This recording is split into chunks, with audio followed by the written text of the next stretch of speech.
काश्तकार भाइयों, इसके स्क्रीन के ऊपर आप गंदम की फसल देख सकते हैं।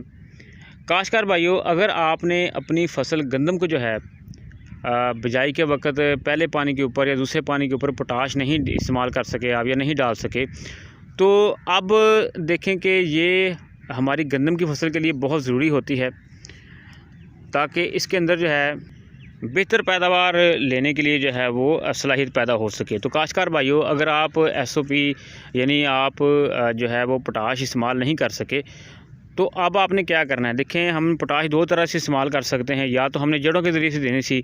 अब दूसरा तरीका यह है कि हमने पत्तों के ज़रिए से इसके ऊपर जो है वो फोलियर स्प्रे करनी है।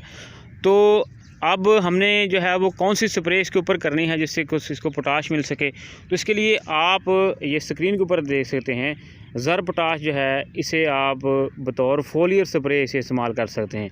यानी गंदम की फसल के ऊपर आप जो है वो झाड़ बनने के दौरान जो है या उसके बाद झंडे पत्ते तक जो है वो इसके ऊपर आप स्प्रे कर सकते हैं ताकि दाना अच्छा बने, फ्रूटिंग अच्छी हो, ग्रोथ अच्छी हो। उसके अलावा इसका और भी फ़ायदा है ज़र पोटाश का कि ये आपके जो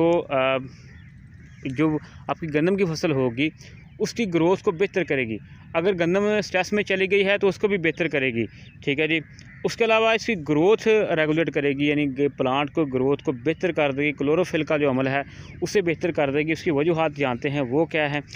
ये देख सकते हैं इसके अंदर जो दीगर अज़ा हैं, पोटाश जो है इसके अंदर जो है वो 30% है, अमाइनो एसिड इसके अंदर 2% है, फेल्विक एसिड इसके अंदर जो है 5% है, सी वुड्स एक्सट्रैक्ट यानी बायोस्टिमुलेंट जो है वो इसके अंदर 7% है, बोरॉन जो है इसके अंदर 0.2% है, जिंक इसके अंदर 0.7% है और आयरन जो है वो 0.5% है, ह्यूमिक एसिड जो है इसके अंदर 2% है। तो देखें, ये अजाफी तमाम के तमाम जो है इसके अंदर ग़िज़ाई अज़ा हैं जो आपकी फसल को मिलेंगे। तो ज़ाहिर बात है फसल फिर आपकी जो है वो मुकम्मल तौर पर पहलवान बन जाएगी। उसको जो चीज़ें चाहिए होंगी वो मुकम्मल तौर पर आप फोलियर स्प्रे के ज़रिए से दे रहे होते हैं। तो लिहाजा अगर आप पोटाश को बतौर फोलियर स्प्रे इस्तेमाल करना चाहते हैं तो फिर आप जो है वो ज़र पोटाश जो है इसे इस्तेमाल करें और आप इससे बेहतर फ़ायदा हासिल करेंगे। देख सकते हैं ज़र पोटाश, दोबारा देख सकते हैं कि ज़र पोटाश जो है ये पोटाश की सूरत में दीगर ग़िज़ाई अनासर जो हैं वो आपकी गंदम के पूरे करेगा। आपने अगर खाद कम दी है, उसके अलावा आपके फसल के अंदर जो है वो दबाव में है, स्ट्रेस है, पीलापन है, ये भी इसको कंट्रोल कर लेगी और इसे ख़त्म करेगी। तो आपकी जो गंदम है वो सेहतमंद होगी और बेहतर पैदावार देगी इंशाल्लाह। और ये भी बात सुन लें कि इसका जो है ये कि इतनी प्राइस भी ज़्यादा नहीं है इसकी। तो देखें, अगर आपकी गंदम की जो फसल है वो अगर 3-4 मन या 5 मन भी ज़्यादा आपकी जो है वो पैदावार दे जाएगी, तो ये अगर 2000 के भी होगी तो ये मेरे ख्याल में मामूली प्राइस होगी। लिहाजा इसे आप जो है वो अपनी गंदम ज़हन में रख लें कि कोई भी फोलियर स्प्रे जो है अपने दोपहर के वक्त करनी है जब स्टोव मीटर खुला होता है।